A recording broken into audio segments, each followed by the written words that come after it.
Well, hello, General Hospital Daily Recap fans.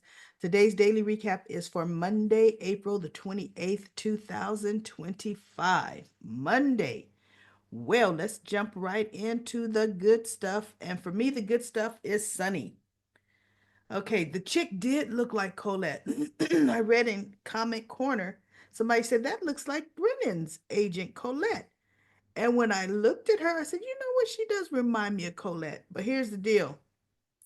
Sonny opens his eyes and he looks at her, but she smiles at him like, she's a nurse caring for him. So he goes back to sleep, right? Now she had the line pinched. I don't know why she had the line pinched to inject the whatever she was gonna do to stop his heart. Could have been digitalis, but you know what? He's got heart problems. That may not have stopped his heart. But anyway, um, Britt comes walking through the door like the assassin Jason would have, right? He opened the door and he says, and when she heard the door open, she turned, right? And he says, I'm gonna have to see some identification. And she stood up and she didn't turn towards him. Her back is still kind of to him. He goes, like I said, I need to see some identification. So she kind of like, oh, kind of nods. She reaches in her right, left, somewhere. Okay, because I don't know where in scrubs the gun would hide, but she reached in her right thigh area ish, pulls out her gun, and Brick has his gun with the silencer on. Bam! Shoots her dead in her tracks. I said, go ahead, Stephen A, aka Brick. Go ahead, right? So he looked at her, the body draped over Sonny. Sonny's still asleep. He picks up his phone and he said, I think he said, I got a body for you to handle. And I'm thinking, well, I know that ain't Jason. Jason's in Port Charles and they in LA. But okay, we got a scrub team somewhere, right? So Carly comes walking in and she sees the blood on the bedspread by Sonny's lower leg where she was laying draped over bleeding out there. And Brick had pushed the body onto the ground. And when she came in and she saw the blood, she goes, oh my God, Sonny, Sonny. And Brick says, keep your voice down. And she closes the door. He goes, Sonny is okay. And she looked at the chick on the floor and she goes, and her? He goes, oh, she not okay.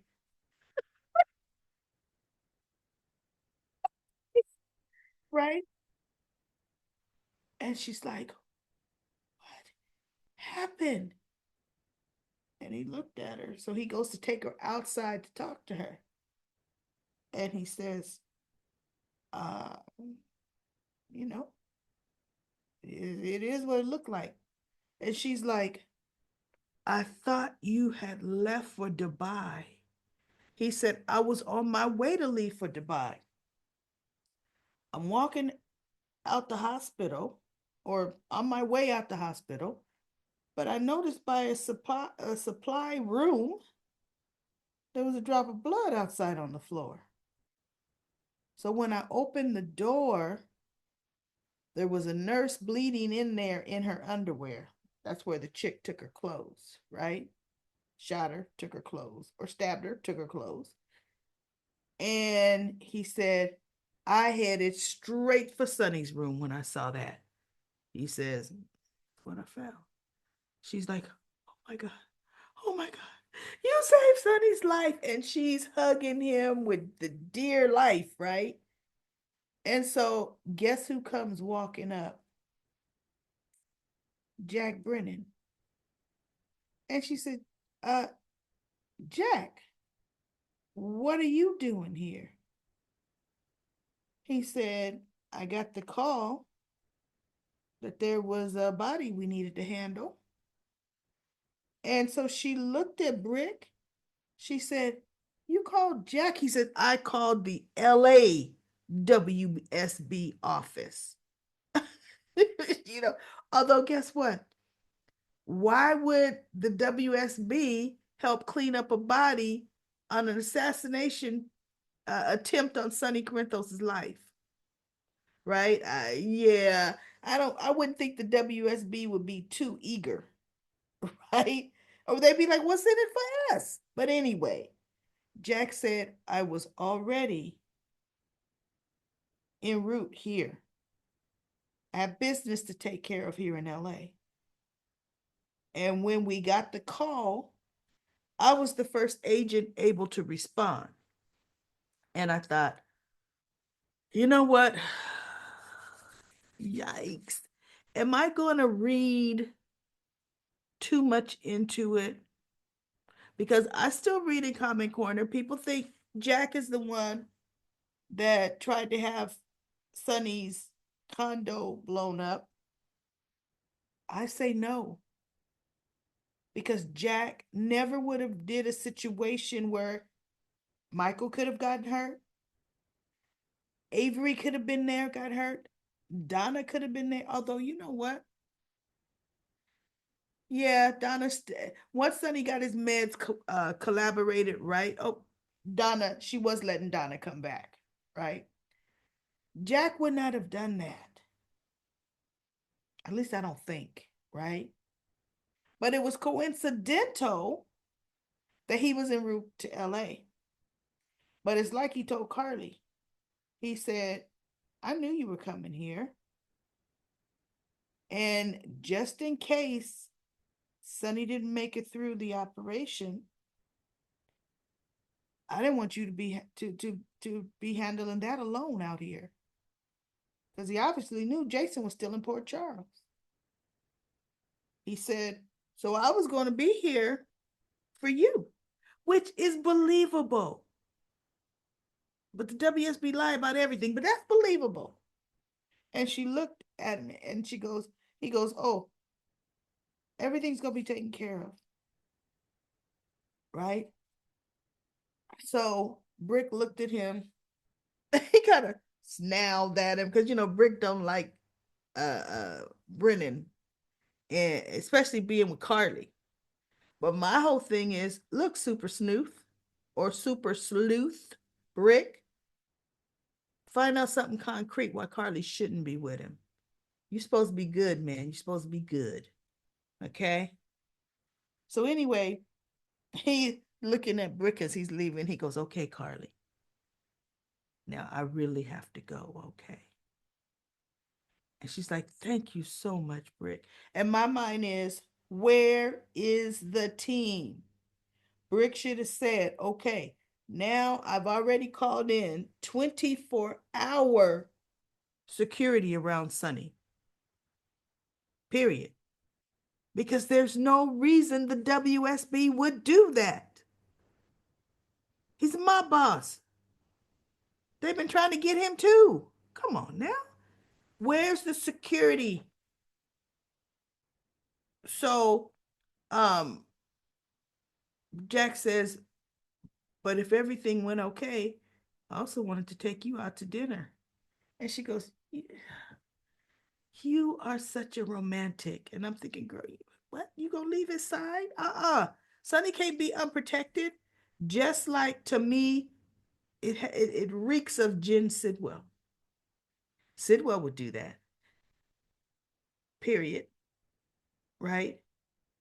I honestly believe Sidwell did that because Colette, number one, Brennan's number one, she wouldn't have botched the job. She may not have been able to get a clean shot on Valentine in that cafe, okay? But in close quarters with the subject, she would have taken Sonny down quickly, okay? So, and anyway, Carly knows what Colette looks like. Remember, Colette snarls at her every chance she gets because she feels Carly is a distraction for Sunny. Okay. So anyway, Carly comes walking back into the room a little bit later. Everything squeaky, spotless, clean, right? Sunny's got fresh bed coverings and there's bodies removed and the whole 9 yards. Place has been scrubbed. And so Sunny kind of wakes up and he looks, he goes, is everything okay? And she looks at him, she goes, it is now, but you missed a lot. So maybe she'll tell him tomorrow. But while Sunny was under or medicated, out, drowsy, gone, sleep, Mike came to him. And I liked that. And it wasn't a bunch of flashback scenes of Mike. They got the actor who plays Mike to play Mike again. And he's talking to Sonny. And Sonny, when he first saw him, he goes, Dad, wait, you're here. Because they were in Bobby's. Okay, so since you're here, am I? He goes, no, son, you made it through the surgery. You're going to be fine. He says, then how am I seeing you? He goes, you're heavily medicated. And I thought this would be a great opportunity for me to sneak down, talk to you, right? Mike always defying the rules, okay? But anyway, he had a good heart to heart. And one of the things that Sonny really conveyed to Mike is he wants out of the business. But he hasn't found the way out. He said, if I just disappear, like I did when I was in Nixon Falls, he says, oh, they're going to come after my family like they did. You know, even though at that time there were 5 families, well, 4, because he's at his head. There's only Selena Wu and Sidwell, right? It's only Selena Wu until people feel that there's a vacancy at the Corinthos spot, then people would fly in probably from all over the place, like Sidwell did, okay, to try to take over. He says, but if I show too strong a force, then that pulls me deeper in, Dad. I want my family out. I want them to live a life free of all of this. And so Mike was telling him, then you're going to find a way, Sonny. You're going to find a way. And to me, that way is the eminent domain. Because it's like Diane said, Sonny, you can fight it all you want. But very few people can win against the state with eminent domain. So to me, that's his out because they would think he has to close up shop. His business, whatever he does, needs those peers. Okay? We shall see. We shall see how what's going to unfold with that. Because my brain is rapping like, if I'm a writer, what would I write to make his out? It's going to be interesting. Because leaving Sidwell, evil Sidwell in power, no, that ain't it. Because Sonny would always, no matter what dark knight he is, he's still Batman. He's still going to want to protect those streets of Port Charles for his family to move around on. Okay? So I don't know. To me, Selena Wu was the best adversary. But I think Jen Sidwell might be running some circles around her. I don't know. I don't know everybody. So now we have Alexis and the girls. My voice is doing better, but I just took a nice hefty dose of cough medicine with honey to kind of coat my throat. So I'm talking through it before it wear off, right? And I start coughing. So because I'm still coughing, y'all. So anyway, Alexis dances around the whole thing. For one, is how did you get this? And Christina said, does it matter? You wanted to have me committed. She goes, yes, it matters. How did you get this, Molly? Diane, me and Diane's paperwork got mixed up, and that's how I have it. And so Christina says, how could you have something like this? You wanted to volunteer against my will, have me committed. And Molly's like, I want to hear this. So Alexis says, Christina, this is a conversation that needs to be between you and I. And Molly says, no. And Christina says, no, Molly, I want her here. This is what you always wanted, Mom. Molly's got my back. Whatever you got to say to me, you say in front of her. And Alexis is thinking that I can't tell the truth, right? So she just says, Christina, I just felt with everything you had gone through with losing the baby, we lost Sam, and then Michael with the fire. That was just too much. And the way you were acting, Christina, I felt you were saying what we wanted to hear, not really how you feeling.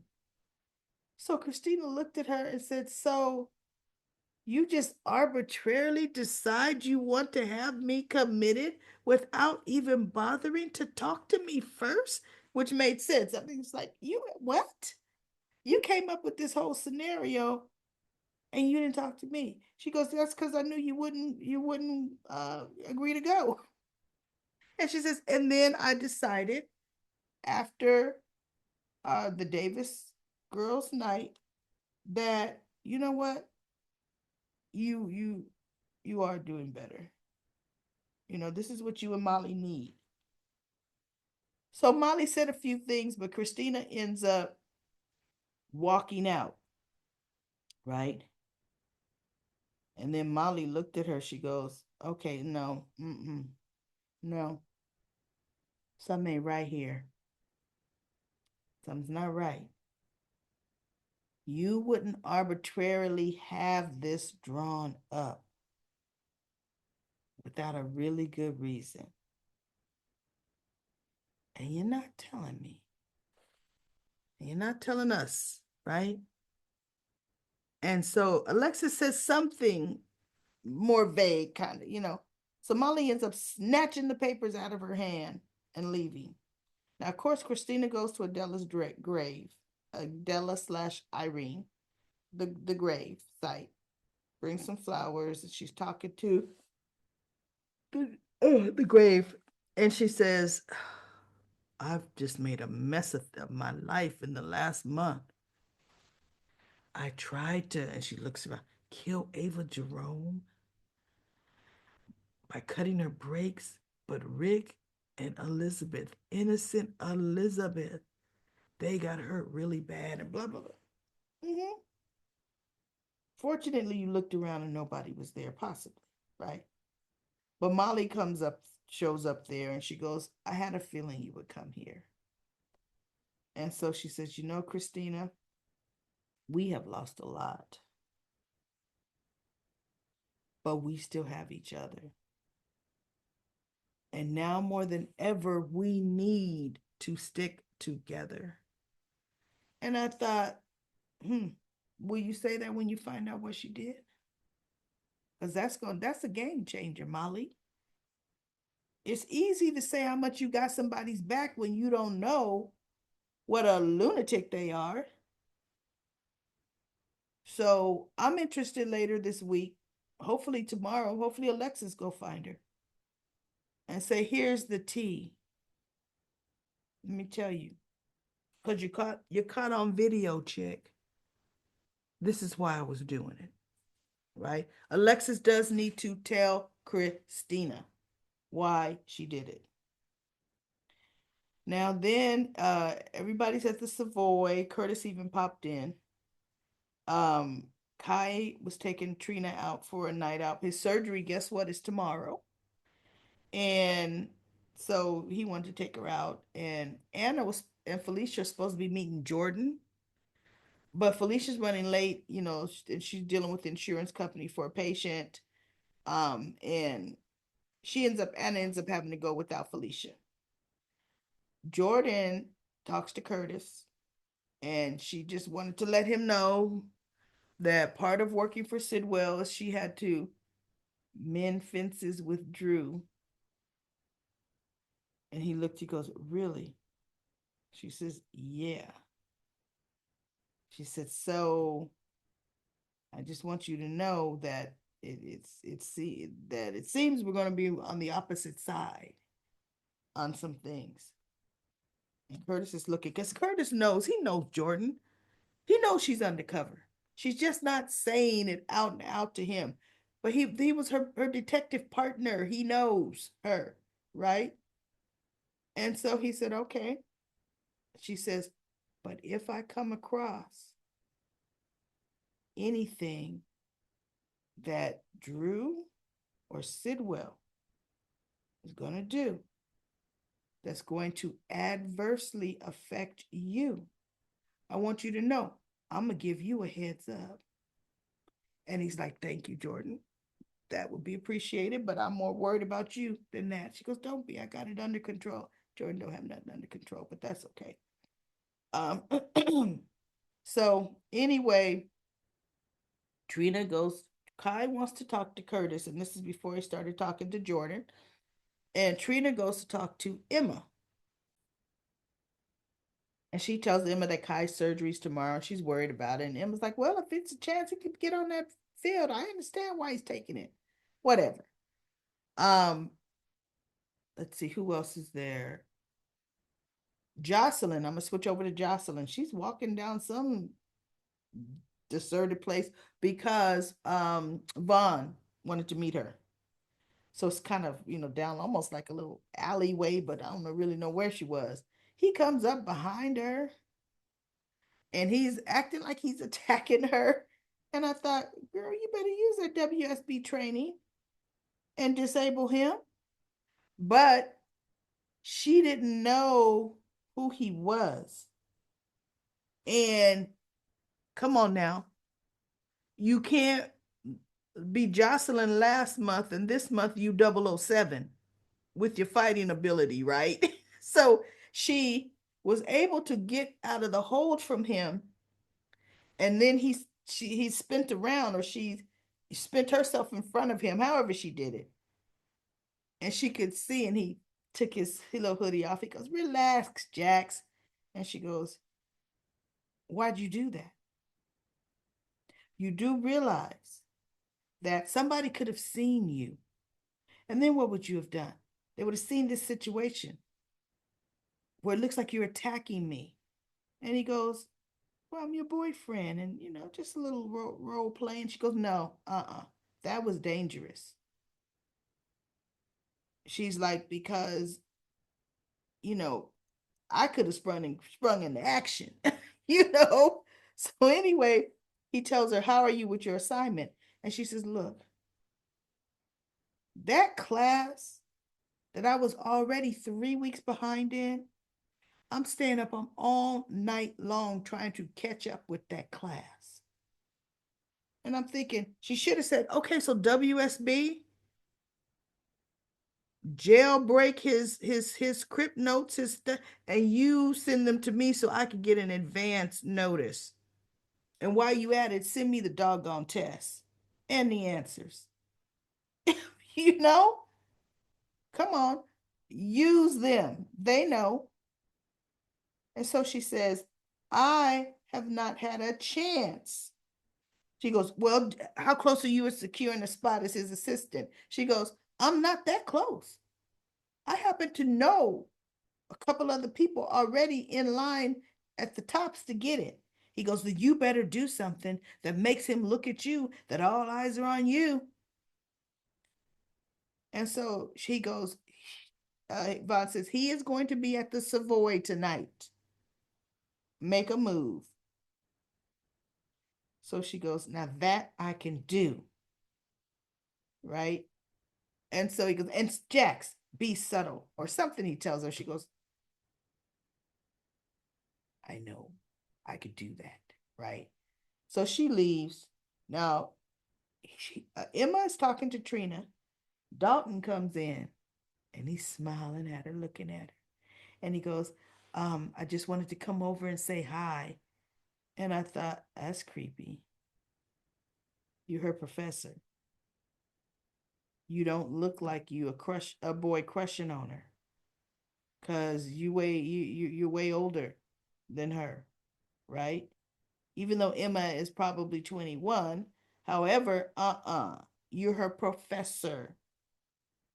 And so she goes, oh, by the way, it was a great class today. And he goes, well, I'm glad you enjoyed, blah, blah, blah, blah.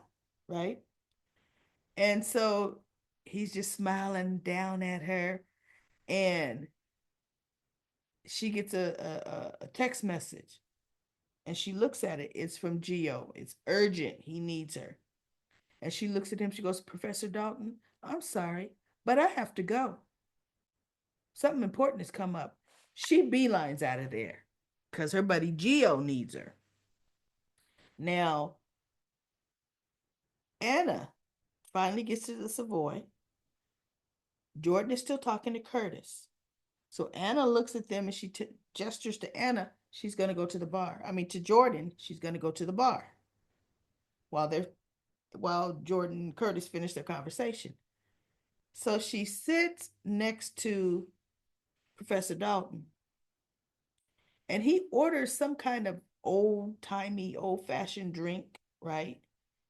And as she hears the bartender put it down, saying, here is your blah, blah, blah. I'm going to say whiskey sour. That wasn't it, right? Here's your whiskey sour. And Anna says, oh, I haven't heard that drink, that the name of that drink in a long time. I'm surprised you're ordering it. And so he looked at her. He says, this is one of my favorites. And Anna said, with her gorgeous, that's one thing I love about Fiona is her accent, right? And her gorgeous accent. And she goes, it was one of my favorites back in the day. And so he looks and he goes, bartender, can you get one for her? For my friend here. And so she goes, oh, so we're friends, right? And he goes, I'm Professor whatever Dalton, right? And so she goes, Anna Devane. And he looks at her and he smiles and he says, I'm from I'm a professor teaching from West Coast College from the Bay Area, and I've transferred to PCU, and I'm teaching a class at PCU now. And so she goes, "Oh, really?" Or he may have even said, "I'm teaching a course at PCU," and she goes, "Really? My granddaughter goes to PCU." And he goes, "Oh, okay." And then I think that's when he said it. And I came from, where's my water? From the Bay Area. And then it kind of clicked like, now that's a small world, you know, from the Bay Area. And now you hear my granddaughter's from the Bay Area, right? And so they're drinking. He don't find a connection, but Anna's thinking, because we also don't know everything from that report that was in there. But that report should have only dealt with just Emma. You know, it wouldn't have all the motives and other the information from other individuals at the school, right? So anyway, that's going to be interesting. Anna, look, when you looking at Anna, because she is gorgeous and she is alluring, right? I could see him making eyes for her, but for some reason, everybody, there's something from Emma that he wants. From day one, I have felt that way. There's something from Emma that he wants. Um, Now let's talk about Alexis for a minute. You see her standing up there in the middle, holding that stinking dagger. Sidwell has it delivered to her office, and he said with a note saying, I couldn't possibly keep such a precious family heirloom. I'm sure it's better off in your hands. Hmm. Something's up with that knife, right? That dagger. So she opens up the this little briefcase, the dagger briefcase, and there it is. And she picks it up. And I'm thinking, girl, what's your fascination with picking up this weapon, right? I'm surprised she didn't kiss it. But anyway, she is it cursed? Is it Helena's curse is possessing her? I don't know. But she has the dagger now. That dagger is going to play an important part in something. Okay. And now, last but not least, we have Portia. Brad brings in this huge, thick information. He goes, here's everything from Congressman Kane, from all the way 10 years, all the way back when he was John Doe. Because that's 10 years worth of records. So she goes, well, finally, and he looked at her and she goes, this will come in handy, I'm sure, at some point. And he kind of looked like you had me spend weeks on this, even though it's really 1 week, if a whole week. She goes, I need something else from you. And he turns and he's like, what now? I need you to get me some ketamine. And he goes, oh, Dr. Robinson, is that how you rolling right now? She goes, never mind what I want to do with it. I need you to get me some. He says, you do realize if I get caught with ketamine, I could lose my job. And she looked at him, she said, then you better be careful. She goes, because if you don't do what I'm asking you to do, or do what I'm telling you to do, you're going to get fired anyway. And he walks out, he goes, oh. She goes, see, that's what you get for blackmailing me in the first place. you know, he stomps out. It don't even take Brad an hour. Brad come back in with the bottle of ketamine. And she's kind of looking at him like, well, doggone, that was fast. No, Brad, I'm scared of you. Don't ever ask Brad to bring you no tea or coffee, Portia. Right? So she calls Nina and she tells her, okay, it's a go, I got it. And Nina was like, okay, are you having any regrets or second thoughts or whatever? And Portia's like, no, we need to get this done. So we shall see what they're going to do, but I can tell you right now, it ain't going to work. It's not going to work at all. So it's just going to be interesting to see what they try to do that's not going to work. So anyway, everybody, that's it for today. Comment corner was off the chain. I went through each and every comment. I think we're at like 155, 160 comments. You all were great. Keep up the good work because you all are updating others, letting people know what's going on. I mean, this is what Comment Corner is all about, and I love it.